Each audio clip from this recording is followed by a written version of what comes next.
আগে এই ভিডিও একটু দেখেন সবাই। স্যামের খালি হাতে ফিরুজ বেদিন খাস ভিডিও একজন প্রবাসী পাকিস্তানি ভাই, উনি এই সৌদির মাজরায় কাজ করতেন 1 মাস। তার উট এবং ছাগলের মাজরায় কাজ করার পরে উনি যখন স্যালারি চাইছে তখন কিন্তু তার সাথে এই ব্যবহারটা করছে। একজন শ্রমিক কতটা অসহায় হলে উনি নিজে কোনো প্রতিবাদ করে নাই কেন? এই দেশে আমরা যারা প্রবাসী আছি আমরা কিন্তু চাইলেই সৌদিদের সাথে খারাপ বিহেভ করতে পারি না, সৌদিদের সাথে রাগ মনোবল নিয়ে কিন্তু আমরা কথা বলতে পারি না কেন? আমাদের প্রতিটা দেশের এম্বাসি এমন শক্ত, এমন হাত থাকা দরকার, যেমন আমাদের উপরে যদি কোনো অন্যায় করা হয়, কোনো মালিক, কোনো কফিল, অবশ্যই আমাদের এম্বাসি থেকে এটা কিন্তু পদক্ষেপ নেওয়ার প্রয়োজন। এটা সব দেশের এম্বাসি কিন্তু এরকম পদক্ষেপ নেওয়া দরকার। কেন আমরা পরিবার পরিজন আত্মীয় স্বজন বউ পোলাপান ছাইরা কিন্তু আমরা বিদেশে আইসি 2টা টাকা ইনকাম করার জন্য।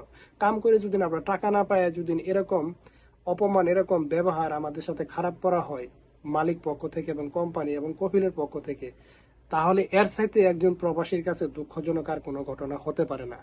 তো এই ভিডিওটি যারা দেখবেন সবাই শেয়ার করে দিবেন। আর এই পাকিস্তানি ভাই 1 মাস কাজ করার পরে ওনাকে ওনার কফিলে 1 টাকাও দিবে না। তার ছেলে বলতেছে উনি কাজ করছে বাবা, ইয়ে বাবা ইনতা আতি ফুলুস খালাস, ইনতা আতি ফুলুস ওয়া মাফি সুগল এস মুশকিলা ওয়া রো, ইনতা আতি ফুলুস হারাম, ওই বলতেছে খাল্লি বাল্লি মায়াতি ফুলুস।